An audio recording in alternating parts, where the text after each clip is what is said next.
Okay. All right. Excuse me, I'm losing my voice.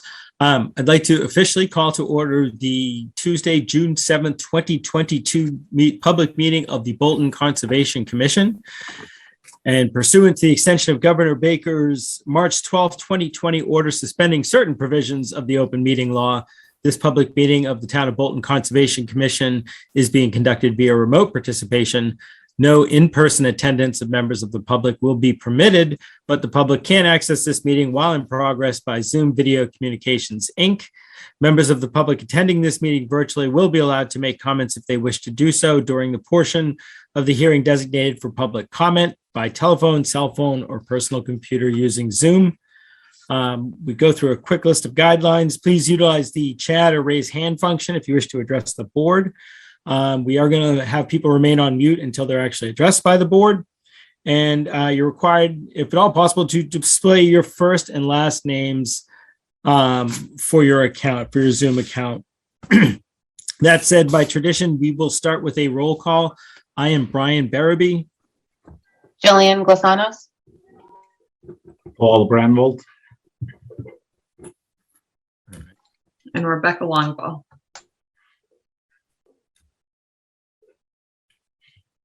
All right.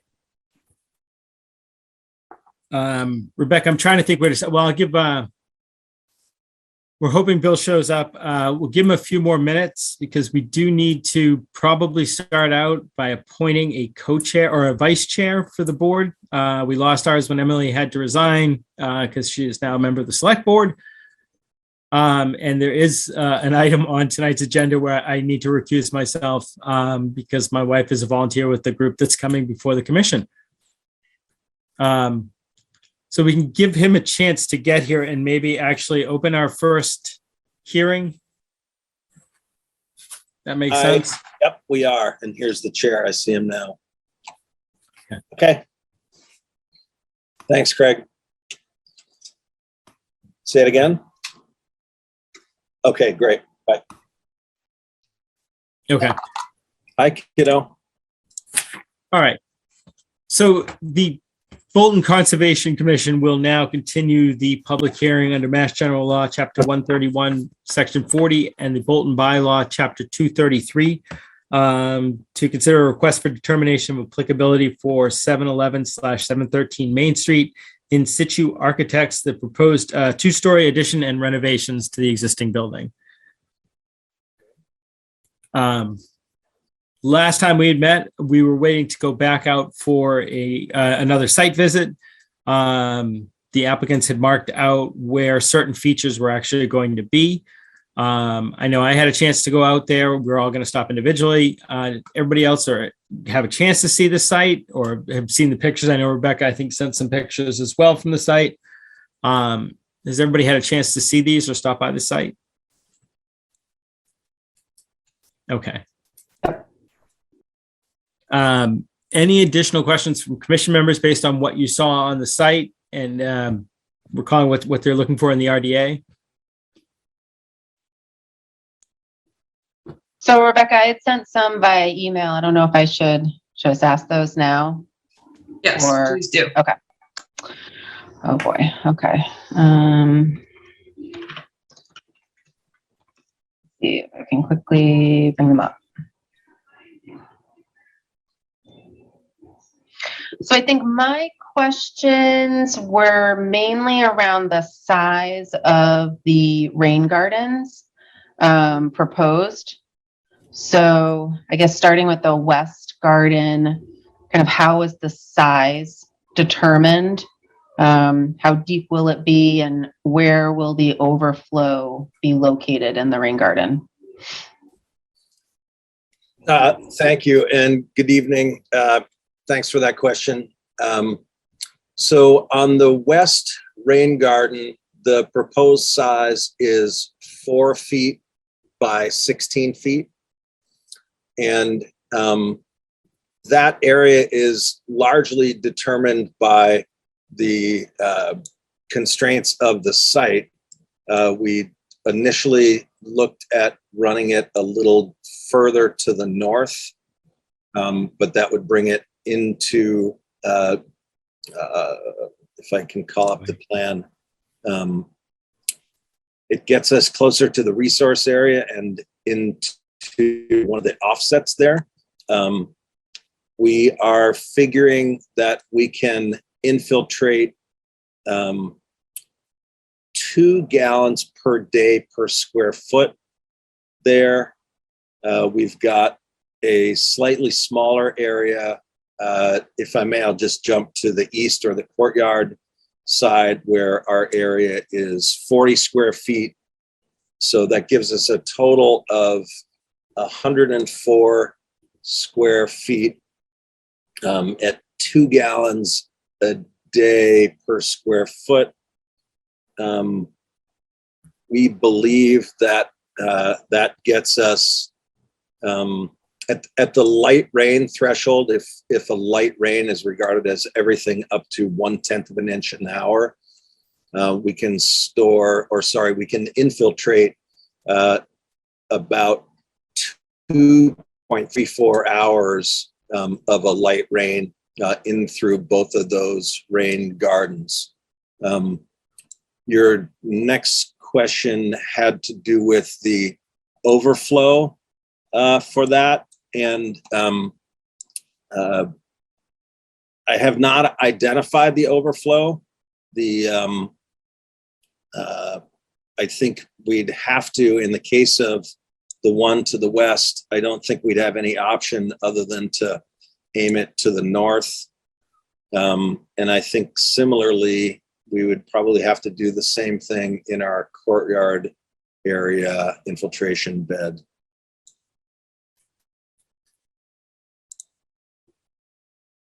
Does that answer the question?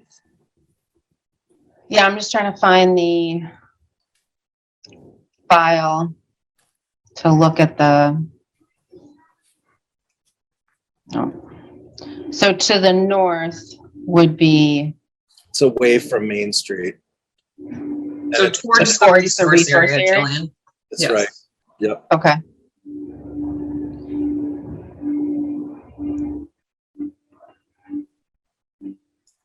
Okay. Did you have an additional question, Jillian? I think they were the same for both sides.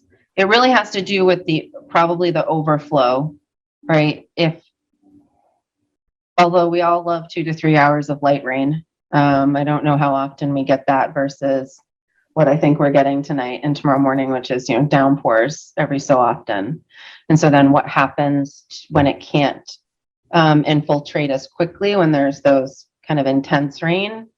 Right now, it just kind of disperses because there's no system. So it's just kind of not focused, I guess, in one centralized place as it will be with a downspout or an overflow. So I think that's my concern, is that there will be a stream of water headed towards the resource area. And what does that do? And what impact would that have?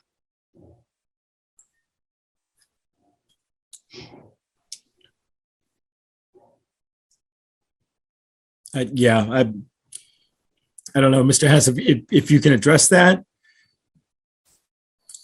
Sure. Yeah, we certainly recognize that not every rain is a light rain. At a heavy rain, which is regarded to begin at 0.3 of an inch an hour, essentially we buy ourselves about a third as much time, of course. The condition there now is, entirely untreated. I don't think there have even been gutters on the building really at any point. So, there would have been a pretty strong concentration along eave lines, and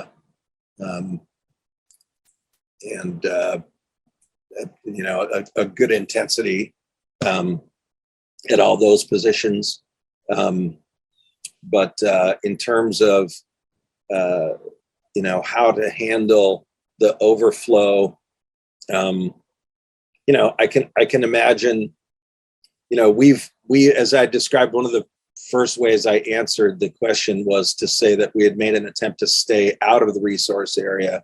We certainly could have geometrically, Mr. Chair, may I share my screen? Yes, that would be fine, please.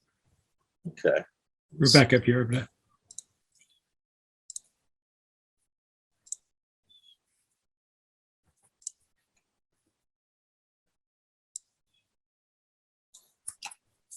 Can you see my cursor? Yes. Okay, great. So this element number 2 is roughly the position of the 4x16 rain garden. This could certainly run longer, and when you imagine what's worse, a rain garden that would move closer to the resource area than we would prefer, or a rain garden that periodically overflows and leaves little or no control between itself and the rain garden. A thought that occurs to me would be a kind of a tiered circumstance where there'd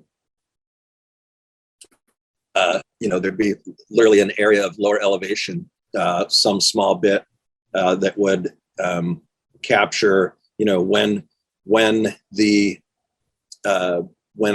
our infiltration area closer to the street reaches saturation and converts by default to a storage area and then exceeds its storage capacity, it could overflow into an area of roughly double its own size, or in crude numbers here, sort of making a kind of net tripling of that area to the west.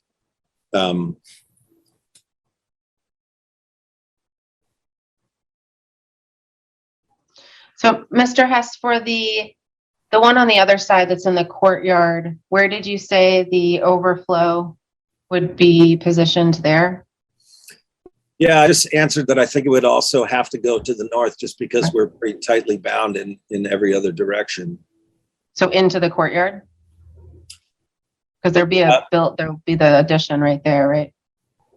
Yes, it would, yeah, we'd have to move it past the addition there somehow. Okay.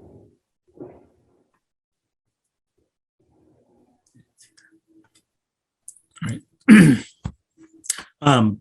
Paul, did you have any additional questions? No, not at this time. Okay. And Lori, did I see Lori Stevenson has joined? Yep, I have no questions. Okay. Yeah, those I had the same as Jillian. I had questions about the runoff, which I think you've answered.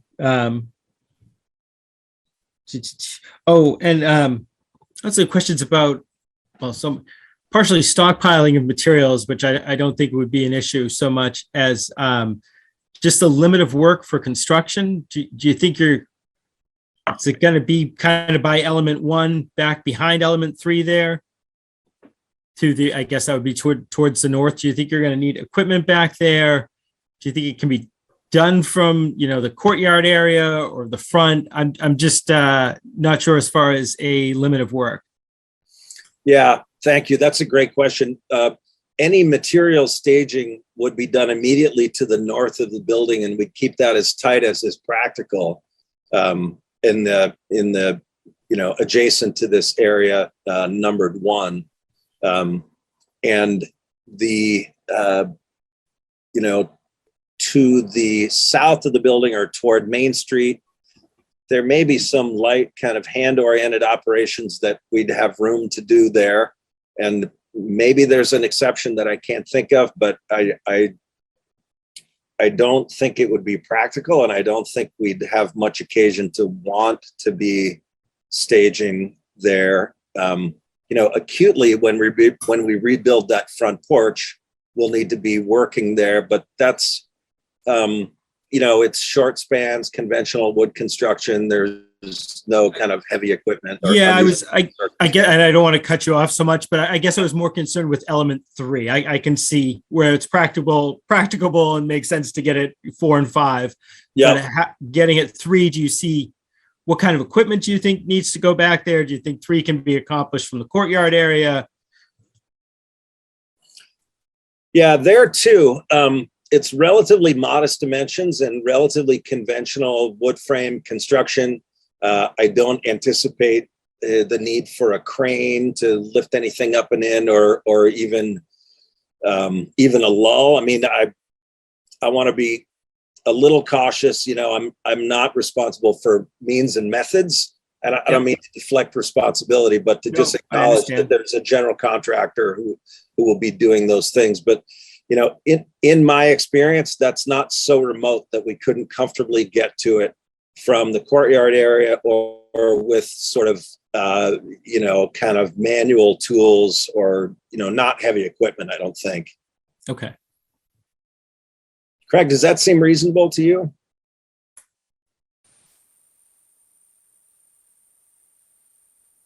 Craig, I think you're muted.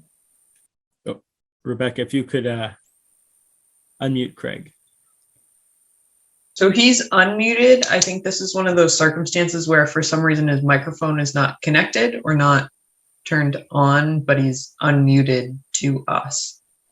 Thank you. And I don't know how to resolve that, unfortunately. Craig, you can type it in the chat though, if you would like. You can find the chat at the bottom of your screen. There should be a bar that lights up and then it should say chat. It may also be located at the top of your screen.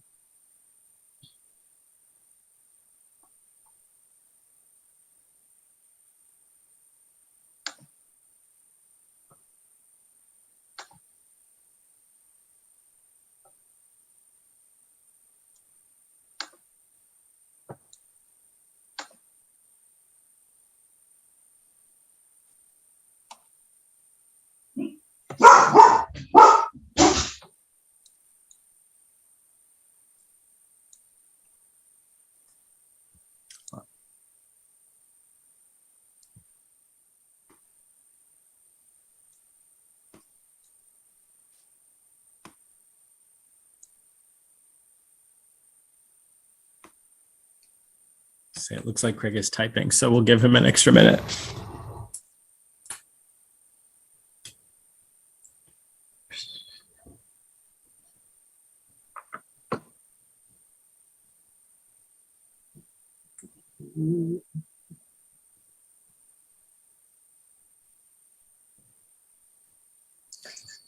I should mention while we're allowing Craig to type to Jillian's question, I think I forgot to mention storage. I answered only with regard to infiltration.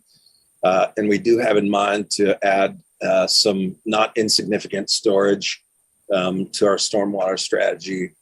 And at the moment, we're thinking in terms of, sorry, here's what Craig says, not a construction person, would expect that the crews will have normal practice to construct number 3 in the balance of the build. Yeah. So adding approximately 330 gallons of storage does a little bit better than doubles our capacity with a light rain. And of course, hey, Craig. I was just going to offer to convey your message, but I think it worked out well with the chat. Okay, thanks. Thanks, sorry. So, Tim, can you clarify storage? The storage is relative to the rain gardens that you're proposing here and only associated with what's proposed through this RDA at this time, correct? Yeah. Just the storage capacity that you just stated is solely specific to what's covered under this RDA. I believe that's correct. Yeah, I mean, this would be located in relationship to the infiltration areas. And for example, along the west rain garden, this would be a series of rain barrels mounted at some small distance above the surface of the infiltration garden. So we'd have the ability to use both of those capacities.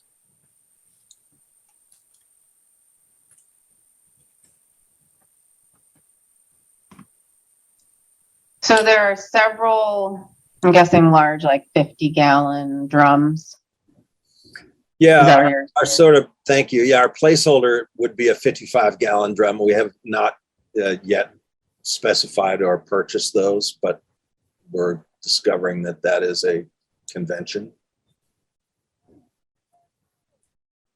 So there'll be several of those within the perimeter of the 4x16 rain garden.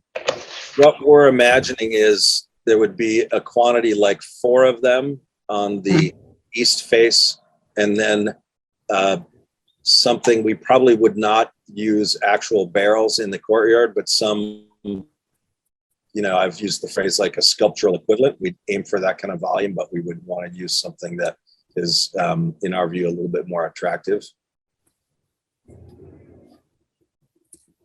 And the water then is to be utilized for Yeah, watering later? Yep, it'd be utilized for, vegetation, plants, flowers, and things around the property.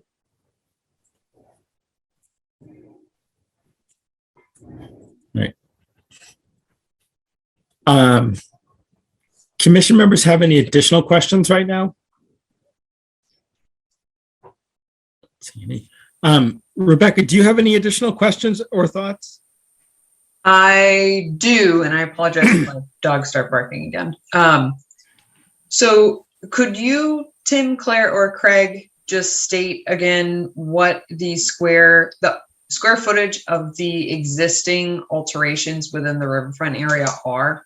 What that total was? Yeah, I'll have to go back to the application. If I may, I didn't commit it to memory.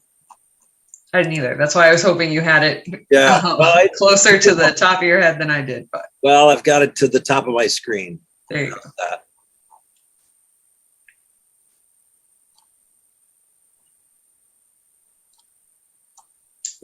Not there.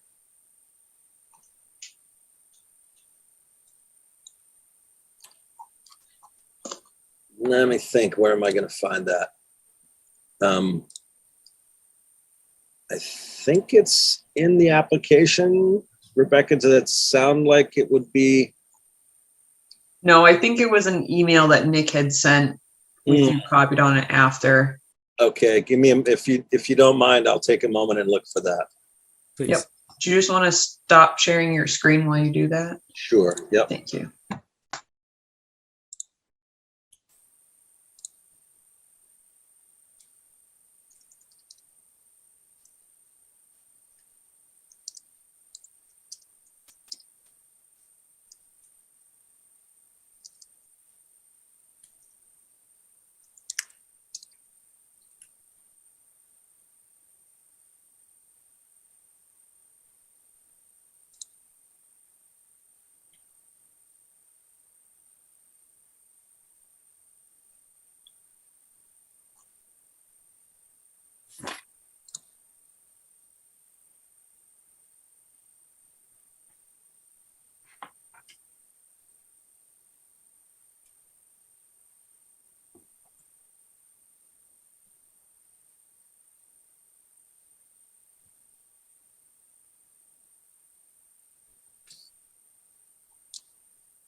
I just found it on my end, Tim.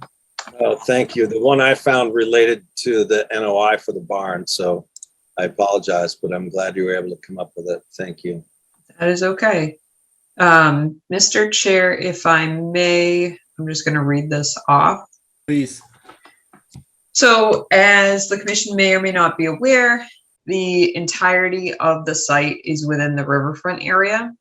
The inner 100 consists of 9,625 square feet. The outer 100, so of the 200 riverfront area, the outer 100 is 1,970 square feet. The existing alteration is estimated to be leaving out the tiny strip of land on the lot behind the fence as unaltered, along with a small section of the northern corner of the lot. So the equivalent of the existing alteration is in the inner 9,000 1,093 square feet, the outer 1,922 square feet. And therefore, the proposed alteration is within the inner 1,107 square feet and the outer 951 square feet. Nick also summarized that all proposed work is within previously altered areas. So the point of me reading this out is that that is one of the performance standards that the commission has to be cognizant of as well. The riverfront area, so this is not a notice of intent. This is a request for determination of applicability. The riverfront area under the Wetlands Protection Act is in fact jurisdictional and allows the alteration of up to 5,000 square feet or 10%, whichever is greater. So therefore, it is possible that the applicant might be considering this redevelopment since all proposed work is within previously altered area. That being said, the original comment that I had made to the applicant talking about whether or not to file an RDA or notice of intent was if it was not increasing the footprint of various structures or existing conditions, and if it was in fact working along the sides, or there was mention at that time of the second story addition, and then improvements of some of the drainage. So I just want to note that for the commission, but this evening it is just the request for determination of applicability, and therefore I will hand it back to you, Mr. Chair. Okay.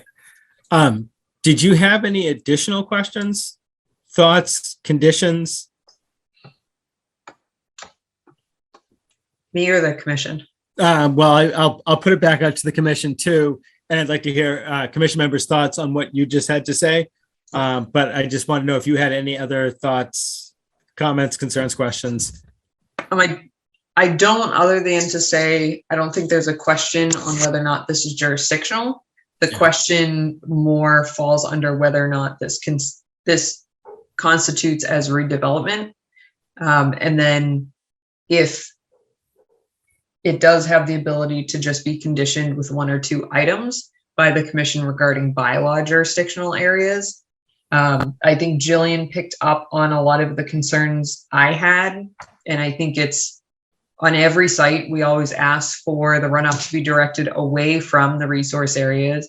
This is a limited site, so I understand why they're directing it the way that they are towards the brook. But again, it's a close site.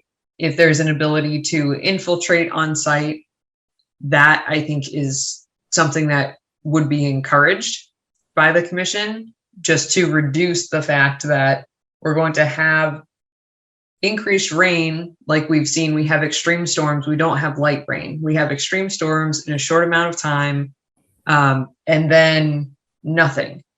So as they're talking about the rain gardens, we want to make sure, or the commission should be making sure, that it can accommodate the conditions that we're seeing now and will be seeing in the future. The other thing that I wanted to mention, so we talked about the overflow, was also the mention about, and I understand the means and methods are not established because you have to contract your associated parties, but still the chair had asked about the limit of work. So that needs to be established because that's where the commission is allowed to, or able to condition any erosion control to be placed to make sure that all efforts and all alterations occur within that limit of work, and it's contained, maintained, and there's no issues of breaching into the, I'm saying into the resource area, but the entire site is in a resource area from the plans that you've shown and just visual observation in the field. So those would be my comments, and I'm not sure how the commission feels.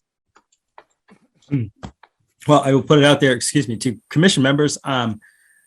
Anybody have any thoughts or comments on what they just heard from Rebecca? or any of the other, anything else we've just heard regarding this project?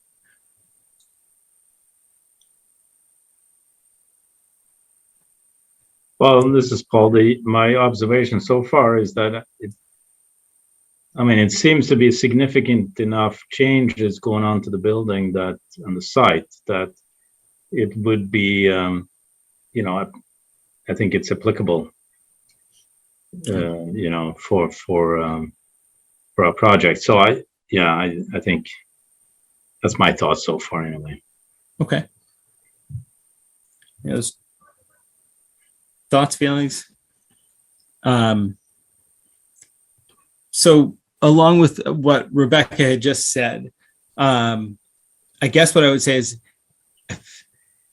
because it's such a unique site, and I do agree with the applicants to the extent that it's, the state that it's in right now isn't actually beneficial, and it's not really doing anything to really help with the water other than probably let it seep in and through. I could see that we could do this with an RDA. As Rebecca said, it's definitely jurisdictional, but we can probably do it with an RDA that's conditioned. I guess what I would like to see, though, and I'll put this out to the applicant, and would be a plan that's kind of built up more with that limit of work, showing what the absolute limit of work will be. And any plans for advanced runoff control, whether that's using rain barrels or if it's, almost creating more infiltration on site, kind of a swale as it's going towards the north there, something like that. Would you be willing to take another look at the plans and come back with more of an advanced plan written in? In other words, I don't think we can just condition that. I think we'd really kind of need to see it on a plan that we could approve. I think everything else we could do via condition through an RDA. That's kind of where I would be leaning right now. Does that make sense to other commission members? Do commission members have different thoughts, ideas? No, Brian, I think that's good in terms of understanding more what can be done in terms of the infiltration. We've talked about it, but I think understanding and seeing a plan is helpful. Okay. And just the idea that the RDA versus an NOI, that they've now filed it as an RDA, which can be an easier, I don't want to say easier process, but it can be less involved than the full NOI. Usually this close to a riverfront, it's something you're looking for an NOI, but whereas this is just that uniqueness of that small site that's kind of rotting in situ, does it make sense that we can do this with an RDA? I would support that because there's no doubt that this site can only be improved. So I think that would be, a good vehicle if possible. And Lori, are you comfortable? Any thoughts, suggestions? No, I'm happy with that, but I do think it needs to be spelled out specifically. Because it is, like you said, it is such a unique, tight area that I think everything needs to be spelled out to keep it directed in the right, I'm not really sure how to phrase it. I think I'm getting your gist. Yeah. And so I'd say to Mr. Hess, would that make sense? Would you be able to come back with a plan that kind of shows that advanced runoff filtration, a better way to direct that water on site? I'm trying to think what else. That's basically what we would need to see kind of on a plan, something that we could actually look at and approve and say, yes, this would work, or this is the most practicable within this site. And again, to set a limit of work, and I don't know if you want to talk to a contractor to see what kind of space they're going to need back there, but would definitely want it to be out of the initial 25-foot resource area and probably beyond that, if at all practicable. Does that make sense? Mr. Chair, thanks. Those things all make sense. We really appreciate the flexibility you're manifesting here and trying to think through the challenges of the site with us. I would offer this, the latitude I have if I were to if I were to say, all right, we'll see you in 2 or 3 weeks or whenever your next hearing would be,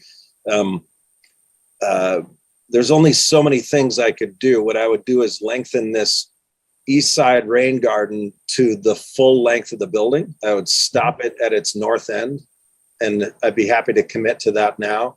And we would limit. Yeah, again, the whole idea of not going to an NOI is that we would really need to see the RDA spelled out, and not do it via what was said and trying to set up orders tonight. Like, we'd want to see plans that we can say, yes, these plans are approved, again, just because of the uniqueness of the situation. So, I mean, if I just want to stop you from trying to walk me through it, because I think it would just kind of be a waste of our time this evening. If we're going to try to do it via conditions, my vote at least would be no to go the NOI route. Does that make sense? That's clear. Thank you. Okay, so, well, I should ask first, are there any members of the public here tonight that have comments or questions regarding this hearing? And I'm not seeing any. So, Mr. Hess, would it be all right if we continue till our next meeting to give you a chance to work up a more in-depth plan, or would you prefer that we close it and take a vote this evening? Well, thanks for offering that. I think, Craig, unless you want to disagree, I think our right move is to continue. Can I just ask, we will certainly address and focus on those 2 items, the question of increasing infiltration, and I guess I'll say a third, increasing infiltration, addressing the overflow, and then a hard commitment to a limit of work. We will certainly hit those 3 things as well as we can.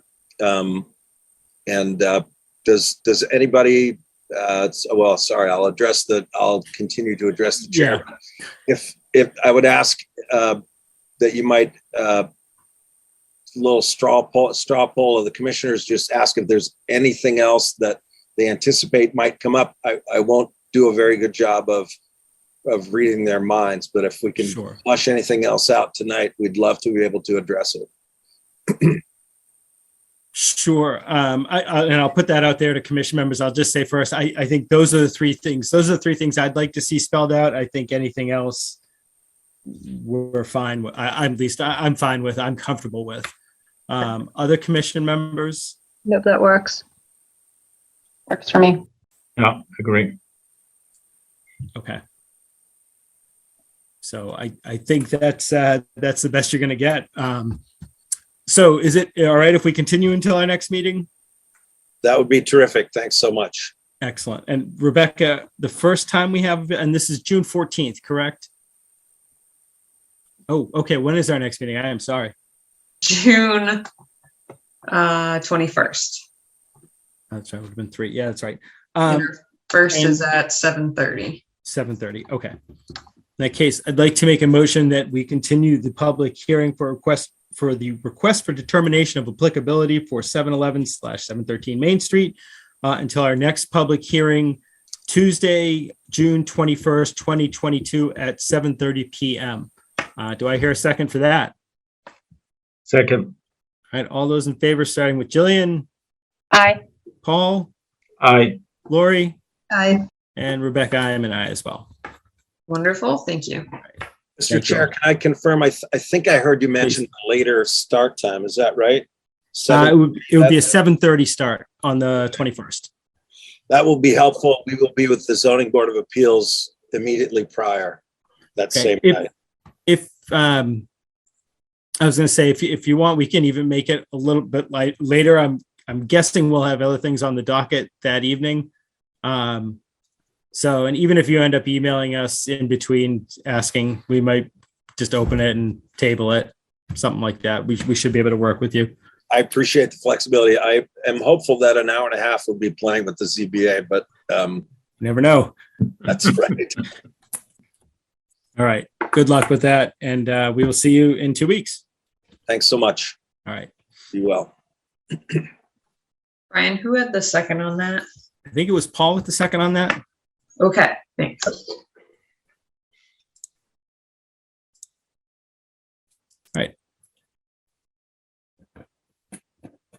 sorry. All right, next up, the Bolton Conservation Commission will now continue the public hearing under Mass General Law, Chapter 131, Section 40, and the Bolton Bylaw, Chapter 233, to consider an abbreviated notice of resource area delineation for 580 Main Street. Rebecca, do you have an update on this? I do. Brief, the applicant has requested a continuation as we just got all our signatures for the associated contracts and the funding for the peer review. So we are waiting for the contracted party to then sign on their end, and then we will be able to start that work. So the continuation was based on the fact that the peer review has yet to be conducted, and therefore they have requested a continuation until the June 21st meeting. Okay, and I think that all hopefully that makes sense to commission members. Questions or issues? All right, that is, and Rebecca, 7:45. All right, I'd like to make a motion that we continue the public hearing for a abbreviated notice of resource area delineation for 580 Main Street until our next public hearing, Tuesday, June 21st, 7:45 p.m. Do I hear a second? Second. All right, all those in favor, starting with Jillian, Aye. Paul, Aye. Lori, Aye. and Rebecca, I'm an aye as well. Wonderful, thank you. And now that Lori is here, and I don't think I can pressure her into it, the commission actually does need to appoint a vice chair. Again, we lost ours when Emily was elected to the town select board. And the next item on our docket, I actually need to recuse myself from. So I would say either Jillian or Lori, Paul, if any of you are dying to be the vice chair of the Bolton Conservation Commission, please let it be known. Or even if you're not dying to, but are willing to. I should say at this point too, not next meeting, but the meeting afterwards, we do need to vote on officers for the year. So anybody who's willing to step in and be our vice chair this evening, it's only a 1 month commitment and one more meeting, which I do plan to be at. So hopefully you won't have to run. Anybody want to be vice chair? All right. Well, I guess I'll put somebody forward, and I'm sorry to do this to you, but Lori definitely has seniority, but I know she's also got huge time commitments running a small business here in town. So I think I would say, Jillian, you're kind of our veteran member now that we have two newer members.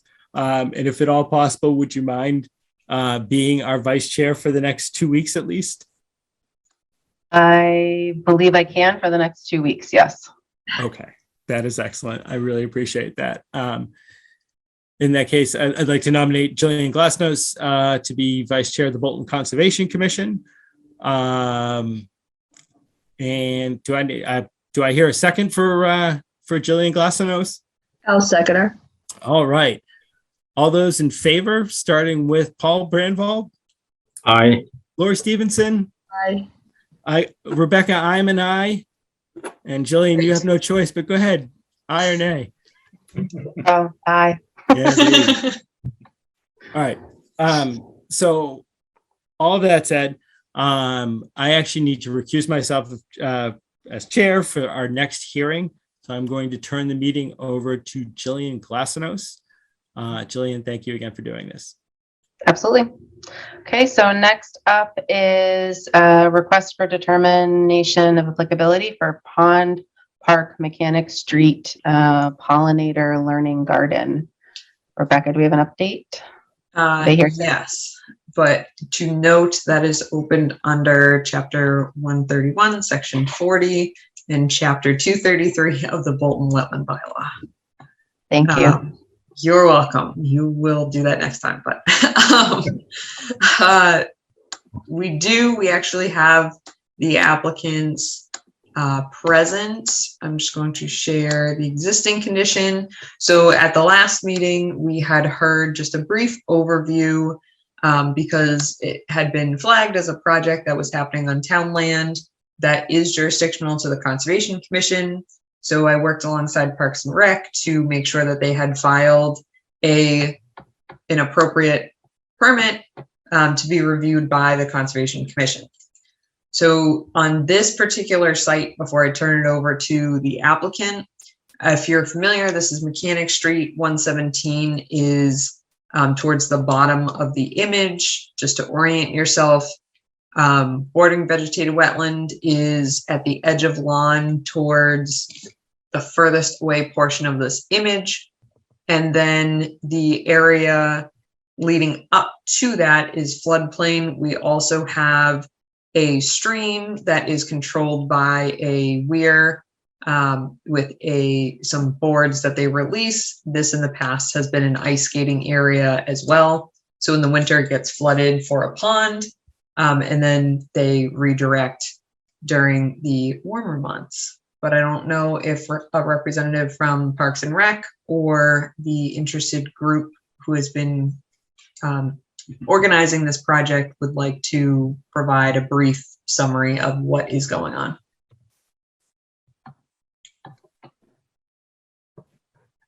This is Lynn Dishler. I believe Lisa is also present from Park and Rec. Yep, I'm here. Yes. Well, I think we summarized, I don't have a lot to add, I guess, is that it's about a 15 by 30 foot garden area on the slope, hopefully away from the flooded part, although we discussed with Park and Rec that we could control that a little better moving forward. So we are planning to put in a native pollinator garden there. So all the plants would be native to Massachusetts or New England. We're not sure if we're going to put a fence in or not. Also, as part of this project, we're planning on removing some of the invasive species around the perimeter of the park and replacing those with some native plantings as well. So we'd like to put signage in as well to make it a teaching garden. It's part of a larger project in the region where people are trying to put an ecosystem to support the native bee population. And we're just one small part of that. But the objective is to actually teach the Bolton residents how to put in native pollinator gardens, and that they're beautiful and useful, and that we need to have them in order to help the planet. So that's the objective of the garden and what we hope to do. I think later this summer, early fall, we're hoping to begin planting, start putting the plants in. So I guess that's my update. And Lynn, are you adding any fill material? No, we don't. The soil there is actually pretty good. So we plan to add nothing. Maybe some mulch. That is my question. If you're using any kind of bark mulch to keep out any invasives once you open up the soil. Maybe, but the objective is we really actually long-term don't want to use mulch, that you put in more ground covers. So if we do use mulch, it'll be very much compostable. And the objective is really to fill it with plants. Okay. Do any other commission members have questions, comments? You said there was no, it's all herbaceous plants, there's no shrubs at all? No, there will be shrubs as well. Yes. I don't have the map. I think we had presented that last time. But we have a pretty detailed map that I'd be happy to share with the different types of plants that would be going in. We actually had a project over the winter where a lot of we maybe had 20 people from town come together, and we started all growing our plants at our homes. So we're actually growing most of them. So it's really good soil that we're using. There's no no fertilizer, no pesticides in that soil, so it'll be pretty clean. But yeah, there will be shrubs. So, it won't be something that we don't want anybody to mow it necessarily.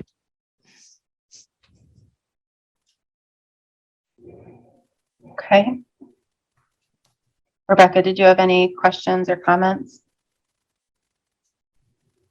I guess the only other question I would have is related to the potential for a fence. Is this, I presume it's not going to be a split rail type aesthetic fence. It will be like a chicken wire fence to keep out critters? Yes, I Okay. no permanent fencing. If we have to put some in to get the garden established and to prevent maybe okay. people and other animals from walking through it, we haven't yet made that decision, but there would be no permanent fencing. Okay, thank you for that clarification.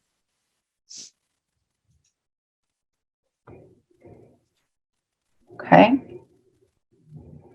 Does the location of it, when they flood the pond, does it come up to that point? Is it something that's going to survive the flooding if it does? Well, yeah, actually, the plants that we're putting there will survive the flooding. That's the plan, that they can handle wet feet. But we also discussed with Park and Rec that they could limit the flood zone as well. So we have a couple options, but yeah, the flooding should not affect it. I don't really think the flooding goes up that high anyway, but we can stop it if it does, but I don't think it does actually. I agree with you, Lisa. I don't think it does right now, but as you probably heard from the meeting prior, we're talking about just making sure that we're accommodating storage for rain. That's just these rainstorms that we're getting, and if it's increased precipitation. And I think it sounds as though you are still allowing for that accommodation when those circumstances do occur. Yep, we can. Yeah, I just want to make sure if it is going to flood, the plants handle it. If they're not going to handle it, does it need to be moved up further away from where it will flood? We actually have to have it here because of electrical wires that are underground. So we didn't have a lot of choices, really. You might be able to, I know you already said that you've been growing the plants, but, and you may have already done this when you're talking about plants with wet feet, but you might want to look at some facultative wet species that would basically, they can survive in those wet conditions, or some facultative species as well, so that you have those species of both soil types, you could say, or preferences that will accommodate, if to Lori's concern, which I agree with, and is also my concern, if we do see an increase in precipitation over time or really strong fluctuations where the ground's not able to infiltrate or recede in that floodplain area, that the plants will still be able to survive. So I think it's a valid concern, but just that's something to keep in mind as well, as the plantings that you are doing, maybe looking at their facultatives, their wetland indicator status, to see if maybe you can add some more fac wet species. Okay, we will look into that. Wetland indicative, what was that term, Rebecca? I will send you an email tomorrow. There's a list of them. So, well, our garden designer actually has been taking many courses on this topic, and I know, I walking around the Bolton Flats that did get flooded quite a lot last year. I saw button bushes growing in a foot of water. I really and a lot of the plants that we plan to put here were, doing very well in the flood zone in the flat. So, but we will check and find out what that status is. yeah, I'll share with you the list or a link to it rather, and then you'll have it for future reference as well. Okay, great, thank you. Mm-hmm. Okay, any other questions or comments from the commission? Anyone here from the public to comment? I see no one. Okay, so Rebecca, this is where I will need a lot of assistance. That's okay. I feel So like if- I'm missing a script right now. Nope, that's okay. So if the chair or vice chair in this case feels as though you have enough information to make a decision, you would want to entertain a motion to issue the determination of applicability for Pond Park, Pollinator Garden, basically repeating what's on the agenda. And the determination can either be a positive determination, which establishes the commission wants them to file a notice of intent. It can be a negative determination, and a negative determination allows it to be basically permitted under just the determination. A -3 would be allowing what's proposed with a couple conditions. So that might be establishing limits of work or encouraging or ensuring that there's only native species there. Or you typically, the commission has also utilized -5, which means something is exempt from regulation. And then another allows for it to just be done because it's not jurisdictional. And I would say it is jurisdictional, so that's not an option. So it sounds as though the commission didn't have any significant concerns, so you could entertain a motion to issue either the -5 if you feel it's exempt, or a -3 and then add those conditions. Okay, so a -3 with ensuring that there's native species and no permanent fencing built would be appropriate. Yep, and then as part of this, as you recall, Lynn had also highlighted the removal of invasive species around the perimeter. And I would suggest to the commission that they add a condition that states no wetland species shall be disturbed, or the invasive species removal shall be in the upland only, just something that establishes that.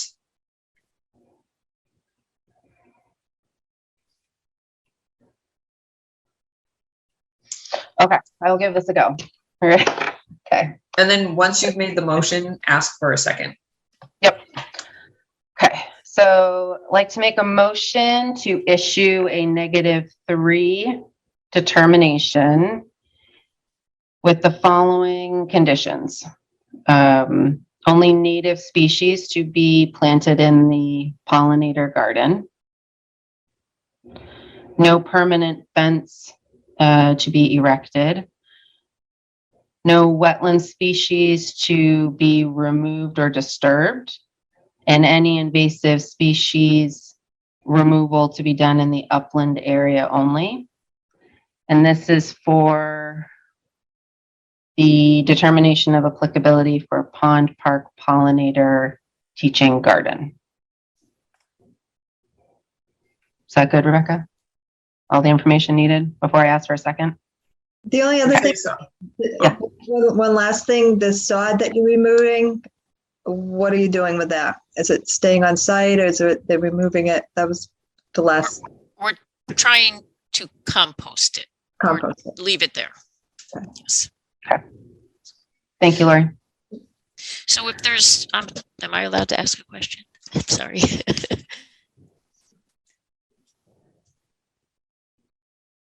The chair can, Brian made a great point. But before we do that, Thank you, Brian. Sorry, so I'd like to make a motion to close the public hearing, well, and then I'll go through this again, or no? Jillian, just one moment. So Lynn sounds like she's about to ask a question. If you'd like to entertain her comment, it's not required, but if you'd like to entertain her comment or question, you can recognize her, or you can continue with closing the hearing, in which case you'd make a motion to close and then ask for a second. Sure. Sorry, Lynn, you go right ahead. Thank you. So you said only removing invasive species upland, which would be closer to the road, correct? Or Oh, Rebecca, you're on mute. No, thank you. What I was talking about is the upland area. So basically it's just establishing that you can't be removing the wetland vegetation. I'm not saying you're going to, but just being cognizant of where the wetland resource area is, the bordering vegetated wetland and associated habitat, and then the area adjacent to that that's upland, you're able to work in, and that's basically where the invasive species are growing. So it's just confirming your limit of work. That's all that's doing. okay, thank you. Yep. Okay. So I'd like to make a motion to close the public hearing for request for determination of applicability for Pond Park Mechanic Street Pollinator Learning Garden. Do I hear a second? I'll second it. Okay.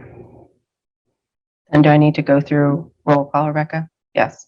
Okay. So starting with Paul, Aye. Lori, Aye. Rebecca, I am an I as well. Right. And Brian. Do you want me to- is abstaining. Okay. Do you want me to go through the whole thing again or? Yep. Yep. Okay. Yeah. Yep. Sorry. Okay, I'll read it again. Okay, so I'm going to issue a motion for a -3 determination of applicability for Pond Park Mechanic Street Pollinator Learning Garden with the following conditions. Native species to be planted, no permanent fence to be erected, no wetland species to be removed or disturbed, and invasive species removal only in upland resource areas. Okay. Do I hear a second? Second. Okay, we'll do a vote. Paul, Aye. Lori, Aye. Rebecca, I am an I as well. Thank you. So with that to the applicant, I will draft that document. Once we receive all signatures from the commission, I will hand it over to Lisa from Parks and Rec, and she will keep that on file for you. Thank you very much. Yep. Good night. Brian, you can come back now. Oh, you are back. Great. Right, unless Jillian wants to keep going.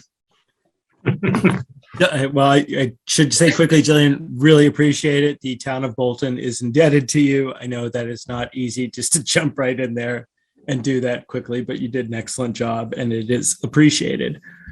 All right, so that said, apparently we have a request for a certificate of compliance for 703 Main Street. Rebecca, do you have an update on this? I do. So I went out and did a site visit last week. 703 Main Street was the cesspool turned into a lovely septic that actually treats itself now. This was the project that actually went under the stream. Yep. And then up in the back was the septic. It's right on Main Street, and they have now completed the project. It has been done in compliance. The only thing when I was out on site was a sump pump that they, again, were directing onto the lawn, but closer to the resource area. So what we did was they have redirected it so that it's further away and headed towards the road. There is enough lawn space and vegetated space on their property to be accommodating that infiltration before it reaches the brook. There's no erosion on site.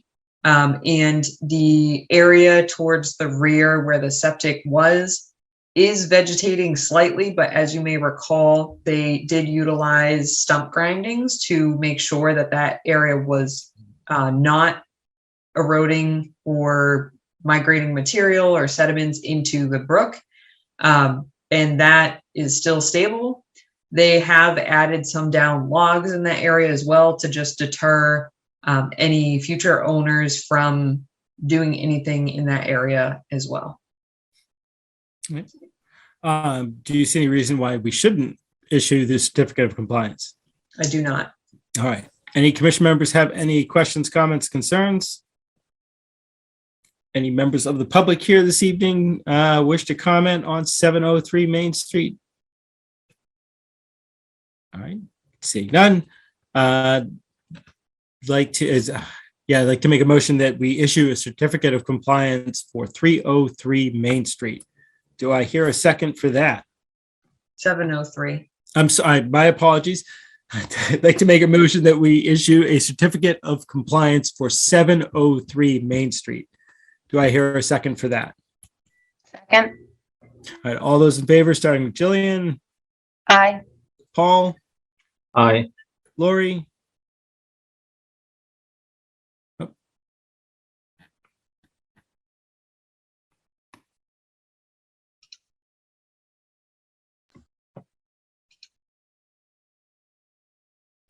We may have lost Lori. Nope, it was, my internet was slow. Sorry about that. Happens. So, aye. Okay. And Rebecca, I'm an aye as well. Thank you.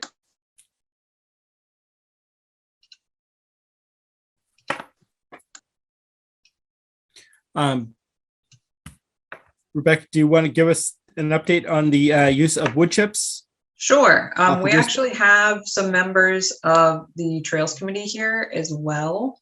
Oh, excellent. And they were the individuals who actually came up with this idea. I'm going to pull up the map that I was sent as well, just to provide a visual. So in summary, what the Trails Committee, which is a volunteer group that is excellent and have gone above and beyond in maintaining most of the conservation properties throughout town, both on trust land and the Bolton Conservation Commission managed land. So this is regarding what's known as the Wilder Conservation Area, excuse me. And as you can see, the parking area here, if you can see my mouse, is that area off of 117. You've probably driven by very frequently. There's 2 vernal pools once you cross the bridge that was built by the Scouts. And then we now have this extension into the recently and still being constructed Goose Pond Path subdivision. In the area here that's circled in pink with the question mark is the area that the group is proposing to put wood chips. And because it's a different material, it's a different concept to maintenance than we have done in the past. I did not feel comfortable just saying it's fine, even though I don't see a significant issue, again, on this particular location. So I had asked that we bring it to the commission. So with that, Mr. Chair, I can give it to Andrew if he wants to add anything else. Please. I don't have much to add. It's kind of a steeper trail in this area highlighted in pink. It's not really amenable for a brush hog or any sort of heavier equipment to continually cut the brush, which is one of the reasons why we're proposing, to go with the wood chip smothering method. Yeah, we'll see how we do with wheelbarrows, but that's our best plan of attack at this point.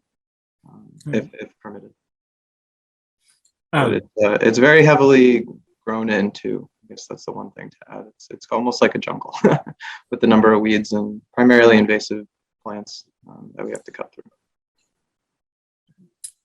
Yeah, I haven't been out to that extension yet. I've done the old path when it kind of just deadheaded, but be curious to get out there again at some point.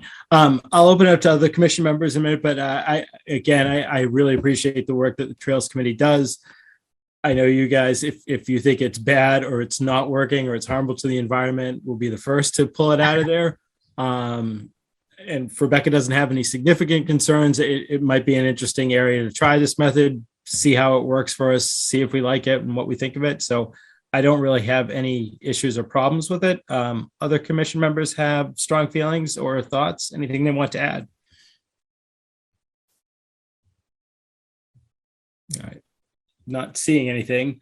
In that case, I'll probably just call for a roll call vote to allow the trail committee to use the utilization of wood chips to smother in the area presented and discussed this evening. All those in favor, please say aye, and I'll start with Jillian. Aye. Paul, Aye. Lori, Aye. and Rebecca, I am an aye as well. Great. Thank you so much. I will send a follow-up email tomorrow to notify the trust committee. Thanks, Drew. Thanks, everyone. Thanks, Drew.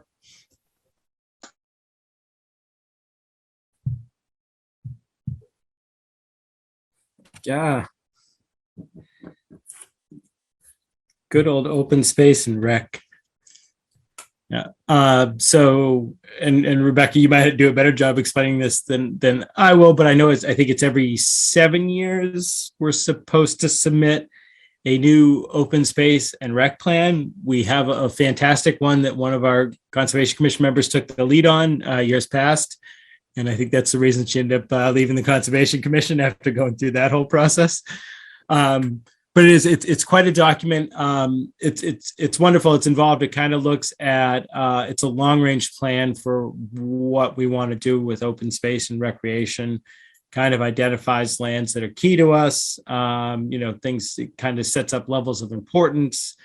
Kind of goes to the importance of different areas, different resource areas, different. It's just characteristics of the town, historic characteristics. I mean, it gets involved in a wonderful way.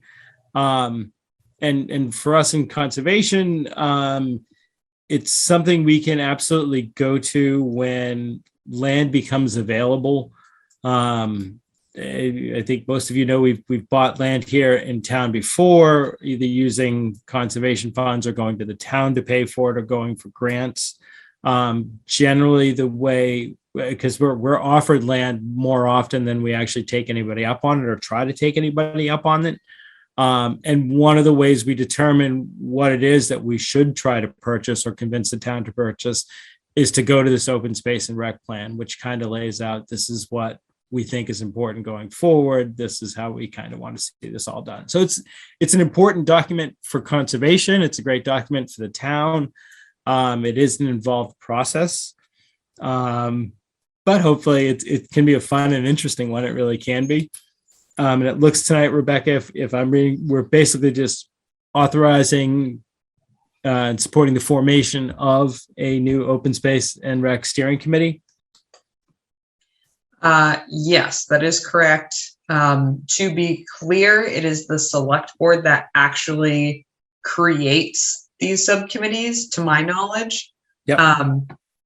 So therefore, what we are looking to do is just see if the commission supports this. And I would also note to your summary, if I may. I would appreciate you adding or subtracting. You provided a very good summary. The other thing I wanted to just highlight was, and actually the town planner mentioned this about the master plan as far as her role in town and where her projects are directed. The open space and recreation plan is the same for me, and I'm sure it informs and influences Lisa's work as the Parks and Rec coordinator. So at the end of this report in this plan is an action plan for 7 years, as you highlighted. So it's important that we have that so that we can, one, be sure that we're actually doing these things that the town is needing and saying that they want, but also it allows us to provide justification for grant funding. And then as we move through the budget year, or as you stated, the acquisition in of itself. And this does include both conservation lands and parks and recreation properties in need. So it's not specific to only the land itself, but primarily about the land and the different parcels that are owned or maintained in specific ways that fall under this category. The other thing I wanted to mention is you expressed the amount of work that went in last time. the same amount of work is necessary, but luckily I think such a good update was done in the 2017, update, that now as we start into the year 2023 and start the process, so basically the reason why we want to form this now is to make sure that we can start at the latest December or January of this coming year. And with that, it's really just the maps, some of the categories of open space and recreation land that we own and the status of that. Then, of course, the action plan and the goals. So as far as the history and the background, a lot of that does not need to be changed. And a lot of that might be updated will actually be informed by the master plan that's already being updated currently. So it will be, I bring this up to say that it won't necessarily be less time spent on it, but it should not be as difficult. But it's definitely fun, and you learn a lot about both the town and the many properties that we own and some of the nuances about them. So not to make that as long-winded as I did, I apologize. But I would ask that this evening the commission vote to authorize and support the formation of the Open Space and Recreation Steering Committee for the sole purpose of updating the Open Space and Recreation Plan. And again, this is one of the first steps to then inform and relay to the select board in their process as well.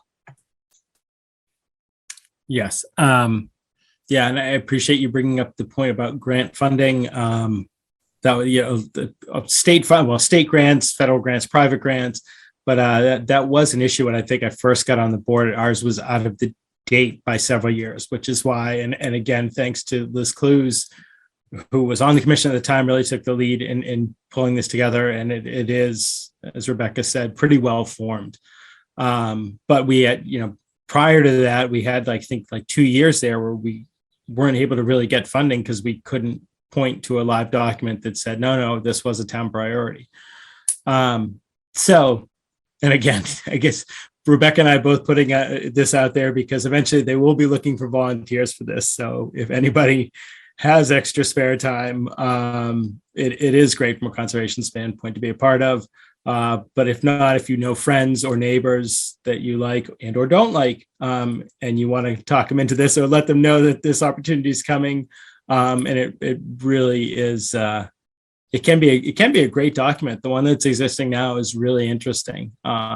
And it can be an interesting thing. So again, we've reiterated this 50 times, but yeah, we're always looking for volunteers and any members of the public that are watching this or will watch it down the road. Great opportunity to learn a lot about the town. So that said, I'd like to make a motion that we vote to, well, I shouldn't say it. Any commission members have any questions, comments, concerns about this, thoughts on this? Okay. Any members of the public? Issues, comments, questions? All right. Seeing none, I'd like to make a motion that we vote to authorize and support the formation of an Open Space and Recreation Steering Committee for the sole purpose of updating the Open Space and Recreation Plan. Do I hear a second for that? Or actually, it's just a roll call vote. So we'll start with all those in favor. Please say aye, and we'll start with Jillian. Aye. All right, Paul. Aye. Lori. Hi. And Rebecca, I am an aye as well.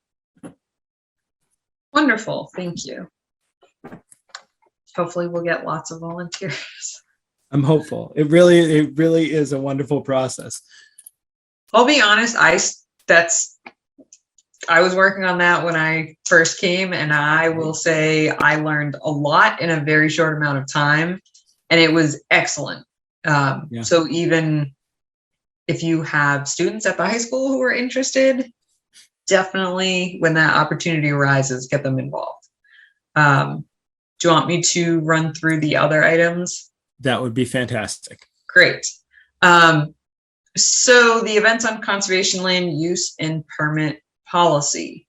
I know at least one commission member had sent back some questions and comments. I'm still waiting to hear back. I sent it to the town secretary and Parks and Rec to take a look at as well. just on some of the comments that were made last time, and I have yet to hear back. So I don't know if we want to table that until the next meeting. I think that would be fine. I'd be curious to hear what you hear back, and I'd like to get their input. Okay. Jillian, did you just want to voice your questions? Or are you comfortable just having them in the next? In the next is fine. Okay, great. Thanks. So I would also suggest that we table the request from the photographer, because we're going to, at the last meeting, Mr. Chair, you had suggested that we get the events on conservation land use ironed out and then address the request from the photographer. Yep. Okay. So Does that if sound possible, reasonable? yeah, we should probably table that as well. Can I ask, and do you know, is the photographer up against a time constraint? Nope. So Okay. when they had reached out, they were just asking for the potential to use the area throughout the summer, basically. So Okay. they, to my knowledge, did not have people scheduled for the location. I would hope not, since it wasn't confirmed by any means, but rather they were looking for another site that they could photograph or Potentially hold use. different shoots. Okay, in that case, I think it's best that we just table it until next meeting. Did you want to address the minutes? I would love to. Do people have a chance to look through the May 17th, 2022 meeting minutes? And if so, any corrections, edits, comments? And if not, if anybody needs more time to read through them, please let me know. Any edits or anyone need more time? All right, not seeing any. I'd like to make a motion that we approve the minutes for our May 17th, 2022 meeting as drafted and submitted at this evening's meeting. Do I hear a second for that? Second. All right, all those in favor, starting with Jillian, Aye. Paul, I abstain. I was not at the meeting. appreciate that. Lori? Aye. And Rebecca, I'm an aye as well.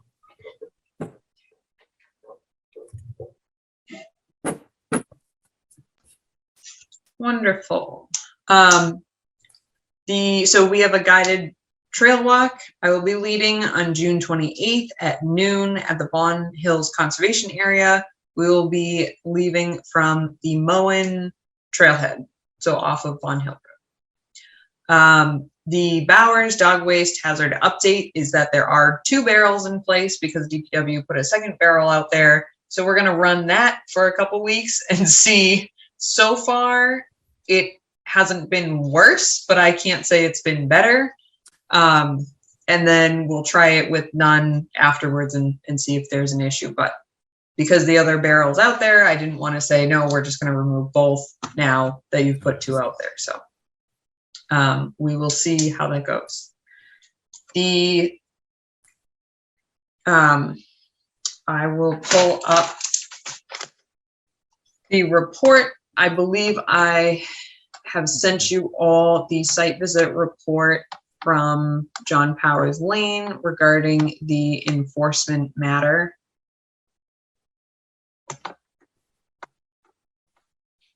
And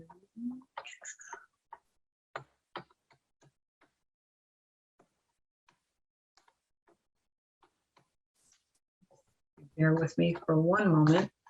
Sure. I just want to pull up the applicant's resource specialist report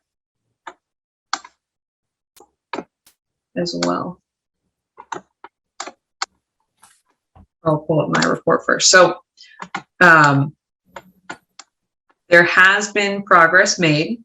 So I did a site visit with both the applicant present and their resource specialist on June 6th, where we walked the property. We confirmed where the 100-foot buffer extent or adjacent upland resource area extent is on site. So they have moved and relocated the fence rather to just beyond, maybe a foot beyond the 100-foot area. And that is flagged in the field so that they could move the fence outside of the commission's jurisdictional area.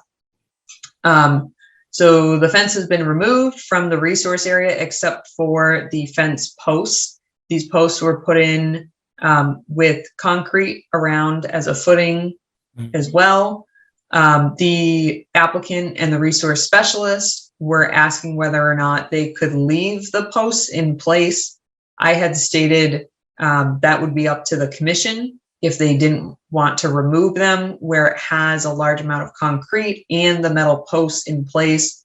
I would be concerned that it remains in place. However, the applicant and the resource specialist did have just concerns about the amount of alteration that would occur and the disturbance with that in place. Removing that with the footing attached to it. And I have an image of that I will bring up in a moment. Then the pathway itself that was through the jurisdictional area has been removed mostly. There are some areas of,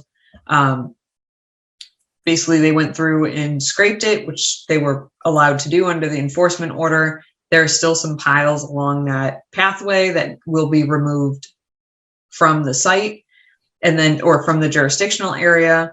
And then they had stopped scraping in a specific area, removing the gravel that was placed down due to, again, concerns about the impact to the resource area. So when we were out on site, we established that that should be removed. There was a suggestion that the area should be raked so that it basically gets any compaction of the soil released. And then they would be able to overseed that area with a logging mix or a shade tolerant mix from New England wetland plants. We also highlighted, which I'll show in a moment, there's sediment just beyond the new fence location towards the resource areas. So it was suggested by both the resource area specialist and myself that either a berm a small berm be constructed to just retain the sediment that may still be needing to be stabilized outside of the jurisdictional area that's entering into the jurisdictional area, and or placement of wattles or silt fence until that area is stabilized. So the action items that I had suggested that the applicant's resource specialist was in agreement with, or rather had no significant issues with, was to manual remove those gravel deposits that I was just referring to. There are a few areas that the gravel is relatively deep compared to other areas towards and within the resource area. So those will need to be removed. Manually remove the sediment deposits, which again, I'll show the image in a minute. It's very obvious where that is just beyond the fence into the jurisdictional area. Utilizing the rake to assist in uncompacting the soils along the altered pathway.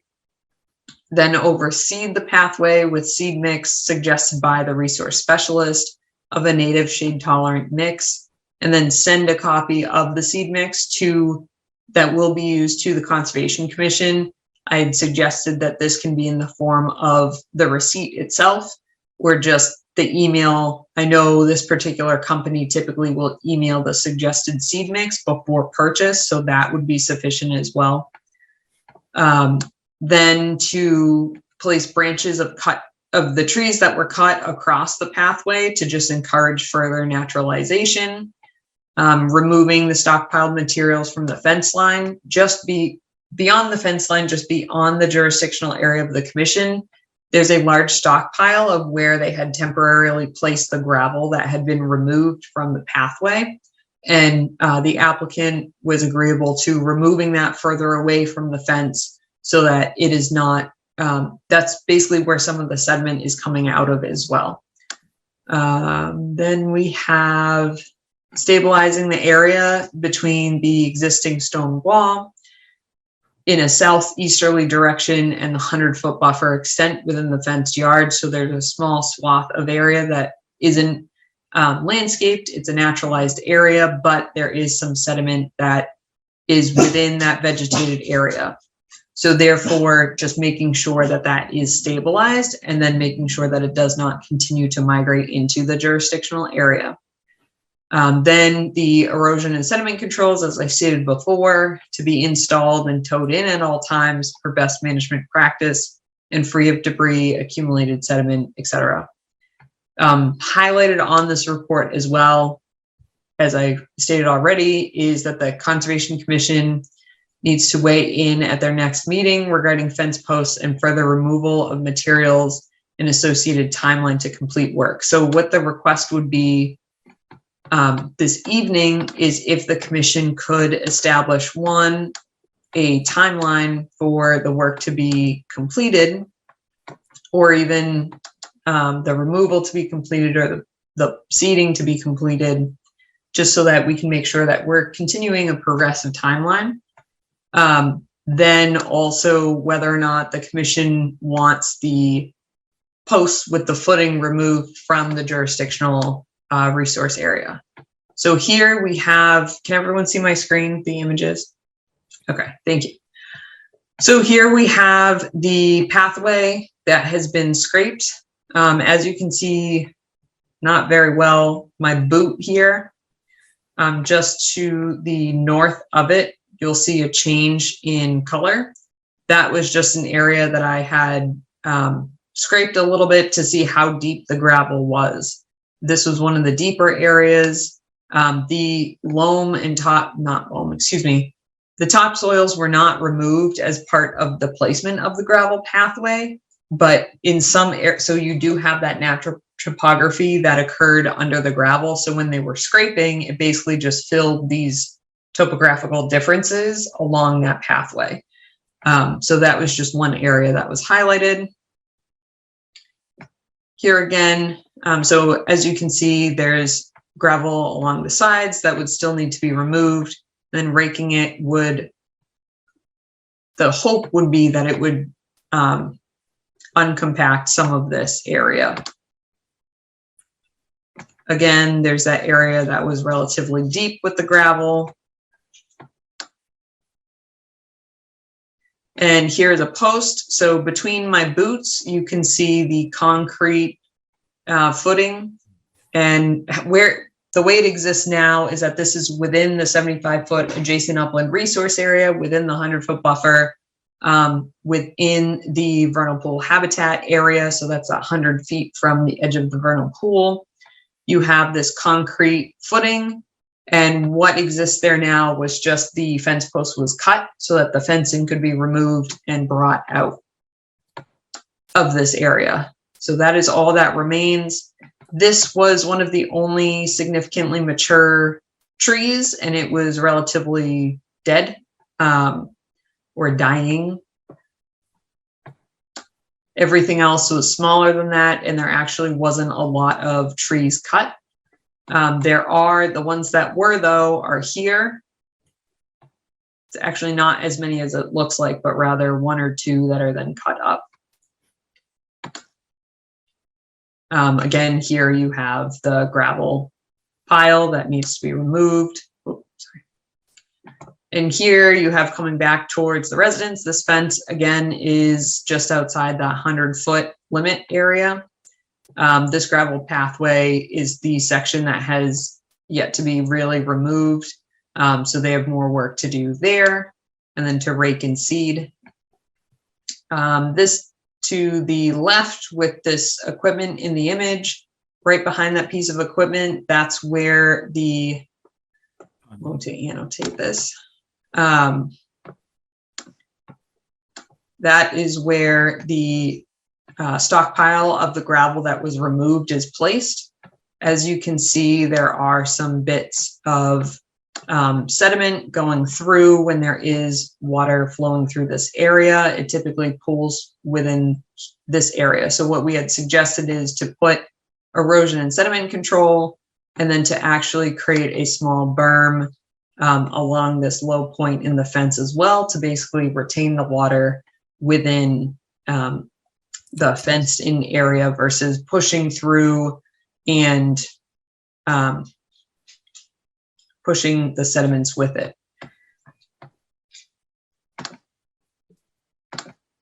Here you have the footing of the fence post.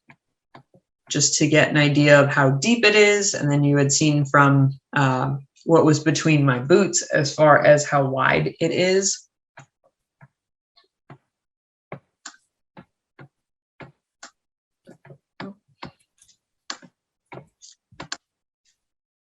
And then here you have, this is the section that had not yet been completely removed. And this was on the inside of the fence. This is their septic. So that area is outside of the jurisdiction of the commission, but again, removing deposits along that outer portion of the fence to not only make sure it doesn't get into the jurisdictional area, but right now it is within the jurisdictional area. So making sure that those sediments are removed manually so that it doesn't extend further into.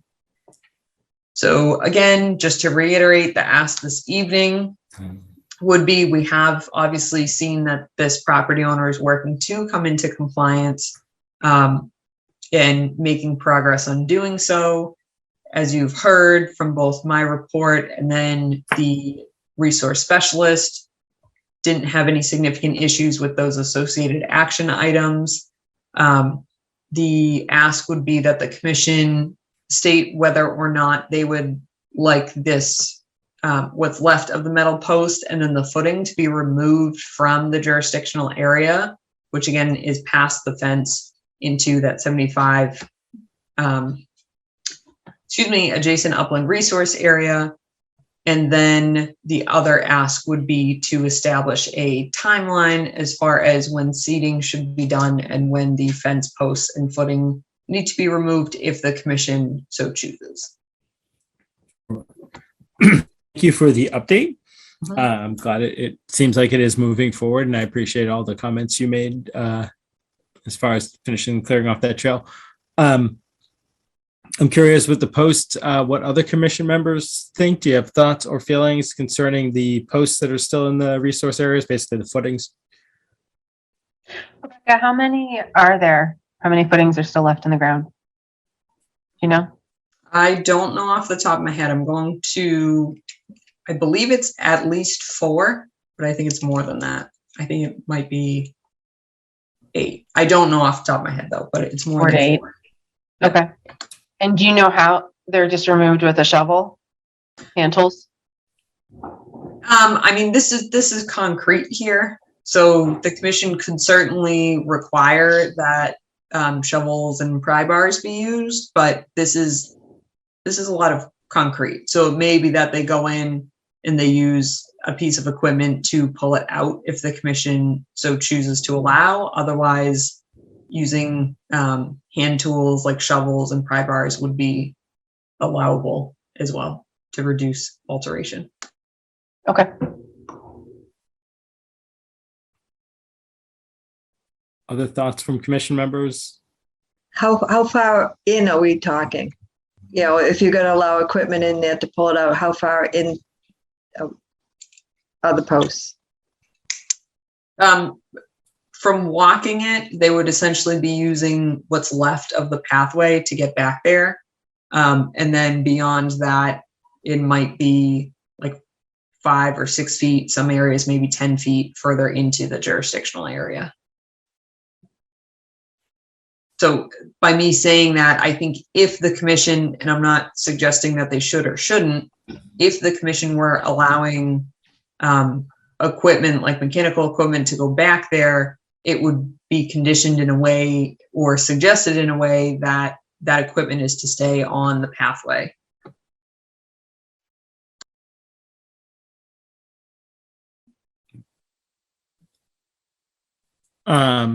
It looks like we have a member of the public that wants to make a comment. Rebecca, could you let Carol Heron?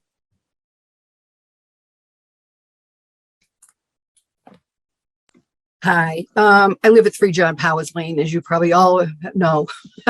and I just want to go on to, just want to be on record as saying again, we never intended to do anything to the conservation of the property. It all had to do with our 11-year-old special needs child, who this path was made for, who is now.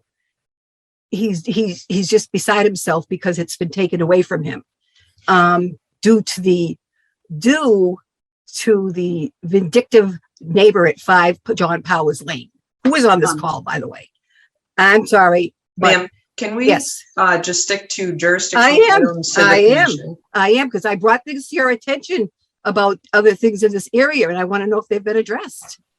Other neighbors.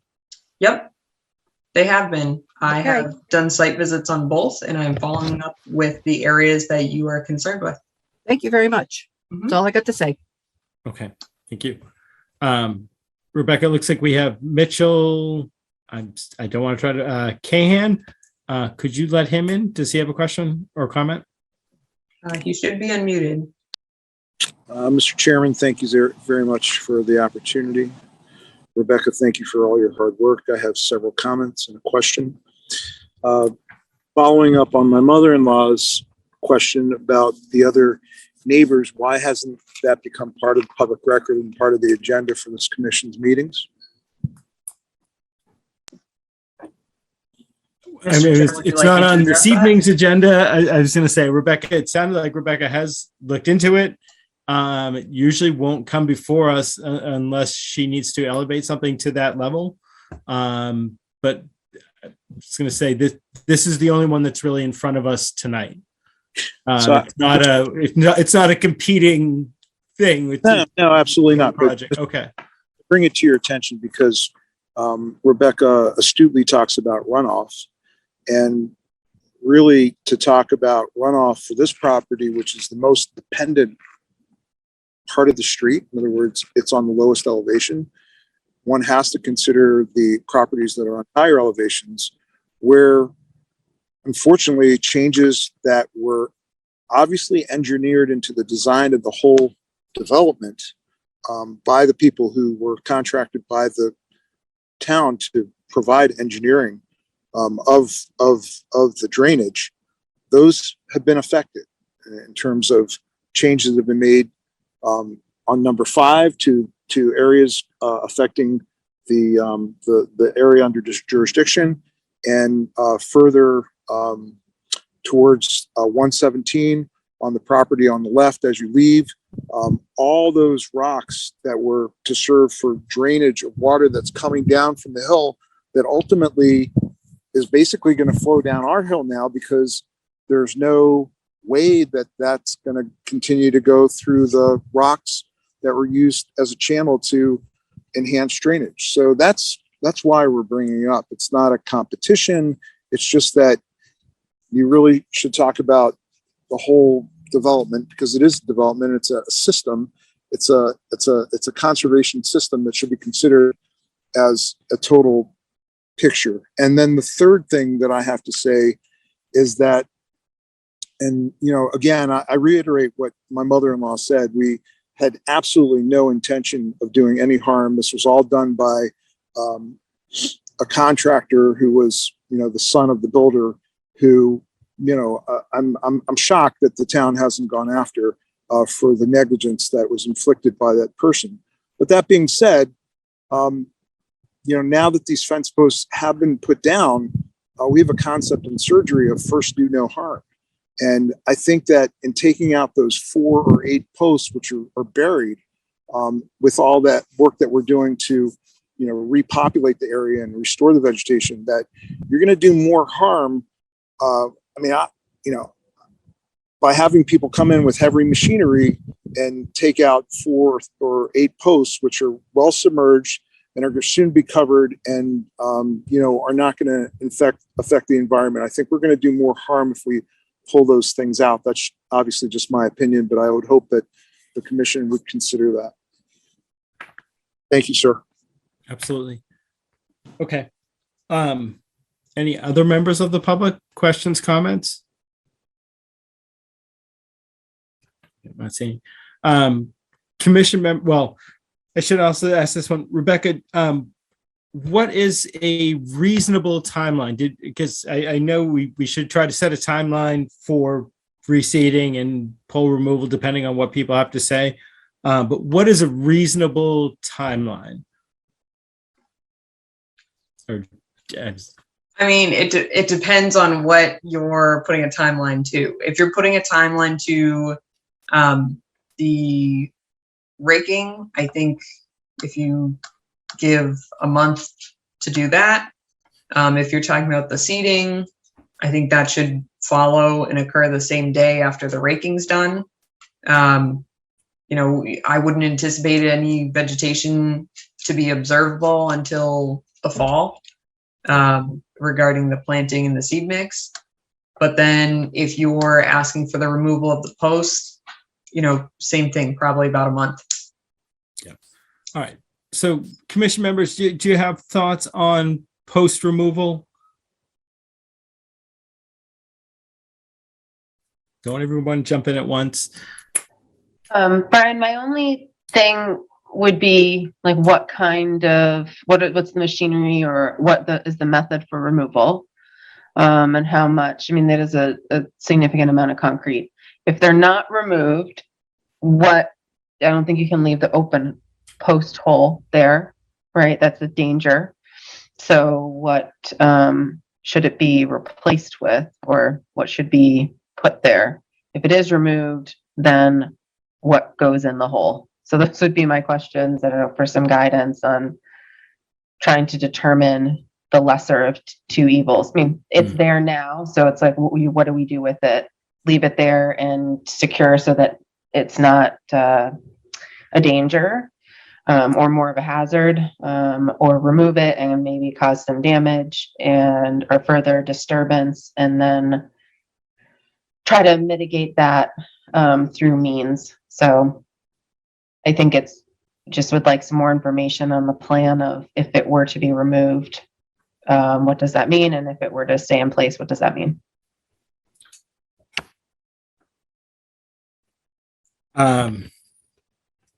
It's a good question. I would imagine if it were to be removed, we could condition it somehow to say it needs to be a clean fill put back into the hole, or at least somehow brought up the thing. If we're going to let them stay in place and naturalize around it, because again, I can see the argument that digging them up causes more harm than good to a certain extent. It's almost like having a giant rock there. Your point about filling that top hole, possibly with the cement or some way filling the top post hole, just to basically make it a complete square, I think is somewhat reasonable. Rebecca, did you have thoughts on this? Have you seen it done other ways? I do. And my thought is this about the removal of it and what my concern is.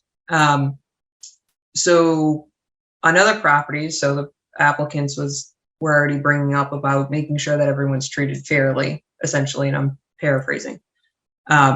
With that, we want to be cognizant of allowing fill in resource areas. So this material that's been introduced is constituting fill within a resource area. I understand if it were just concrete, you could say, well, it's a rock. It's still concrete, but you know, if the commission wishes to see it as that, I'm not a voting member. But I will say the metal is more of what I have the problem with. So not only is it under, again, going back to our regulations, it's constituting fill within a resource area. So the commission would be allowing that fill within a resource area, but also now you have something that's very far from a natural material within jurisdictional area of the commission.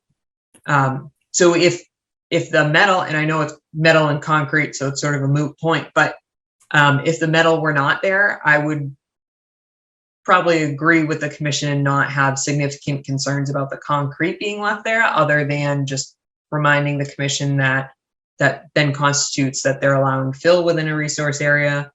But more of the remainder of the post, even though seemingly small, that's what I have a problem with. And we've been on other sites where they've brought in fill that's not clean, and we've really bared down on the fact that they're filling in a resource area, or that the fill is not clean, it contains metal, brick, etc. So I just want to make sure that we are not setting a precedence with allowing for metal to stay where it was just recently introduced, and it's not like a farm dump that's been there for years and years and years. Hearing that, commission members have thoughts, questions, feelings one way or the other?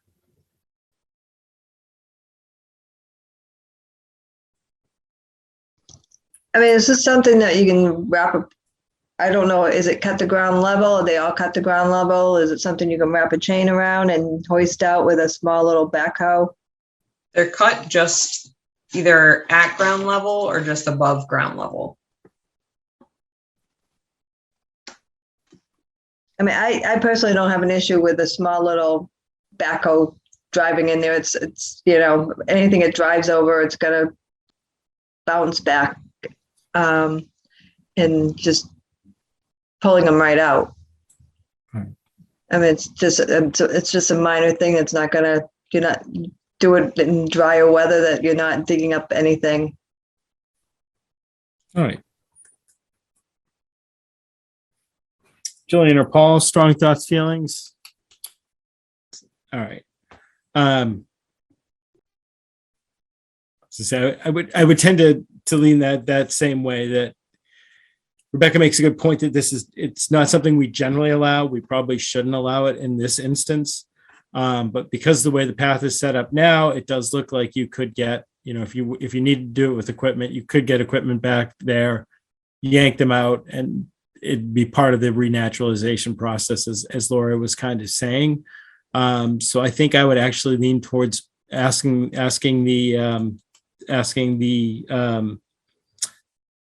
people to pull those post footings. That's the word I was looking for. Other commission members feel strongly either way, either kind of agree with that or disagree with that.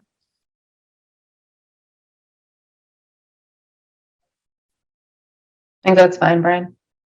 Okay. All right. So in that case, Rebecca and I can poll the commission to vote on this. I think we recommend that the recommendations you had made in the field seem fine and appropriate. That we can set a timeline for a pulling of the post holes or the post footings, and the reseeding and additional raking of say 6 weeks.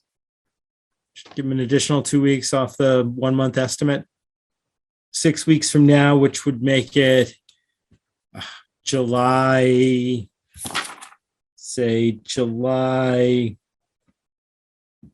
21st. Sure. Right. Okay.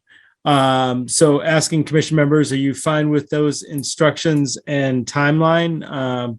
Please say yay or nay. Starting with Jillian. Aye. Yay. Paul. Paul. Yeah, All right. Lori. Just one question. Go ahead, please. For the seed mix, if you're going to be putting that down in the middle of the summer, is it better to put the seed mix down in September?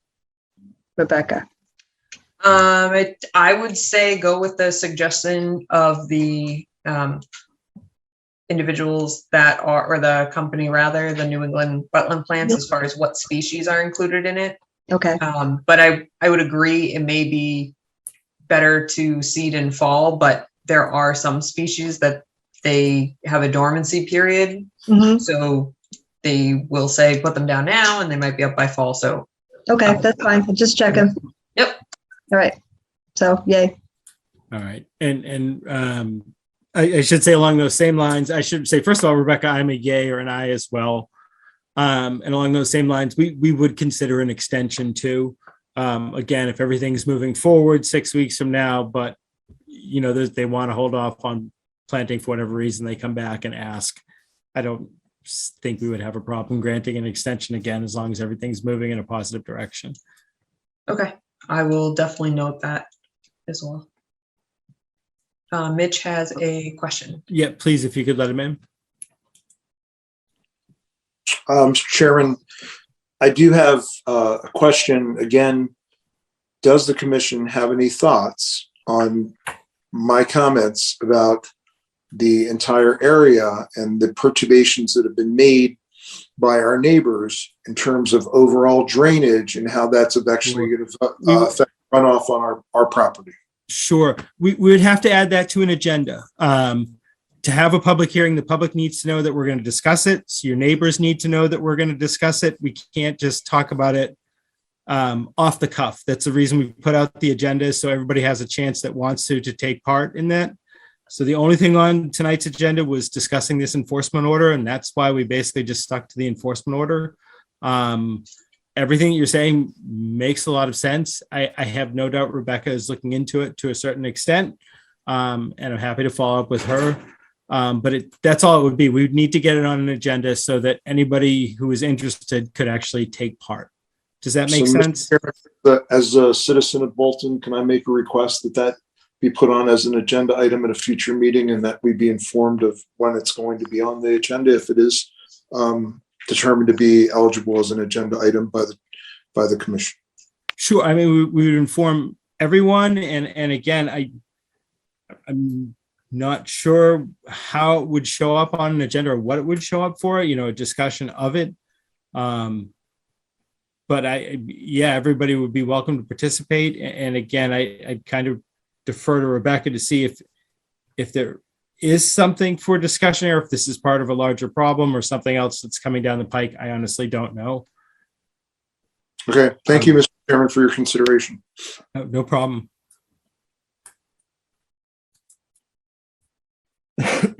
Excuse me.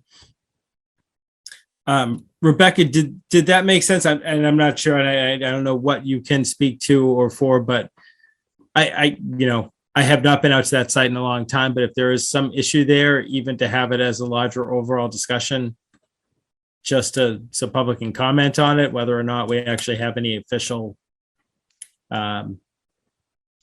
official filing, so to speak. I think that's fine. I think certainly we can, if you so choose, we can add it to the agenda as an update regarding jurisdictional items. Again, this is the Conservation Commission, so It would have to be yes, jurisdictional. Yeah. if it's jurisdictional, absolutely. I think it's relevant that Mitchell's talking about the drainage. I think some portions of that are jurisdictional.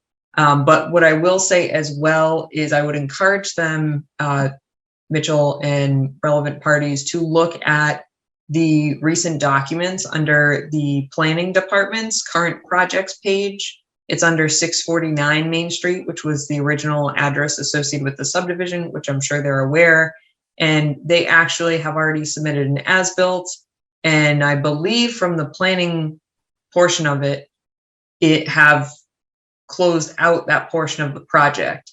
So if they have concerns about the site regarding the engineering of the drainage or about the site from what was done development standpoint, they should be contacting the town planner as well. But I'm happy to put it on the agenda for items jurisdictional to the Conservation Commission. That is excellent. I appreciate that. Right. And then Brian, regarding their concerns, I'm happy to provide an update relative to things being in compliance or not on site at that time also. Excellent. Oh, it looks like Mr. Kane has another question. Could you let him in a comment? Thank you, Mr. Chairman. So again, I would just say that if it's deemed to be under conservation jurisdiction, then it doesn't really matter if something's been closed or not closed. In perpetuity, is my understanding of the regulations, conservation jurisdiction has no limits. And so That's correct. just like we understand that, that this is sort of an evolving process, I don't think it makes any sense that just because those plans were sealed or whatever technical phrase was used, that if it's conservation jurisdiction, there are things that in perpetuity should be adhered to and never altered, even if the plans are closed, so to speak. So again, I appeal to the commission to take that into consideration. Thank you. I was to say, we absolutely do. We understand our jurisdiction in some of these matters. And Mr. Chair, just to clarify, that closeout I was talking about was not related to the commission's jurisdiction, that's related to the planning board. That's, So just point it of was a different hearing. Yep. I was gonna say ours remains open always. All right. Well, I was gonna say the next thing I had down on the agenda was talking about commission reorganization. Once again, Jillian, thank you for stepping up to become our vice chair this evening and to run part of the meeting, but not at our next meeting, but the meeting after that. We are going to have to vote on officers, basically just chair and vice chair. Generally speaking, our vice chair just has to step in whenever the chair can't be there.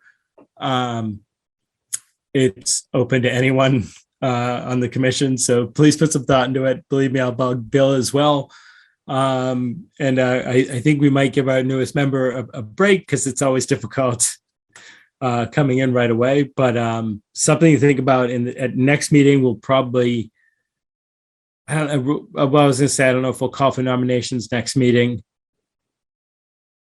How we've done it in the Could past. be next meeting or the first meeting in July. Yeah, which we can do it then. So anyways, good solid month to think about it. I know Lori Stevenson's been waiting to be chair for, I don't want to name how many years you've been on the commission. You'll get mad at me. But something to think about. Okay. Rebecca, do you want to continue with the updates regarding the MVP plan? Sure. Program? All right. Sure. So very quickly, tomorrow night from 6 to 8 p.m. at Central Park in Clinton, which is our partner community, our consultant team and myself and some of the core team members, part of the Nashua River Communities Resilient Lands Management Project, our current MVP project. Year 1 is coming to an end. As we enter into year 2, we want to give a public meeting, more formatted as an open house. So it's a stop in. It's not something you have to come in and sit for 2 hours. It's between 6 to 8. We'll be at Central Park. If it's raining, we'll be in the Museum of Russian Icons, there to provide some information, get some feedback from the public on the project. There will be some kids' activities. There will also be food. So I encourage you to stop by. Hopefully it's a beautiful break from the rain during that time, and that the forecast doesn't change, but even if it's not, we'll be in Russian Icon Museum. Again, tomorrow night, that's Wednesday, June 8th from 6 to 8 p.m. And our volunteer land steward position is still open. So individuals who are interested can contact me at Town Hall or the Conservation Department. Right. Appreciate all those updates. Any commission members have any new business? Or any funny stories? Seeing none, I am going to make a motion that we hereby adjourn the Tuesday, June 7th, 2022 meeting of the Bolton Conservation Commission. Do I hear a second for adjourning? Second. All right, all those in favor, starting with Jillian, Aye. Paul, Aye. Lori, I and Rebecca. I am an aye as well. Rebecca, thank you very much. Thank you, everybody else. We will see you soon. Thank you. Take care.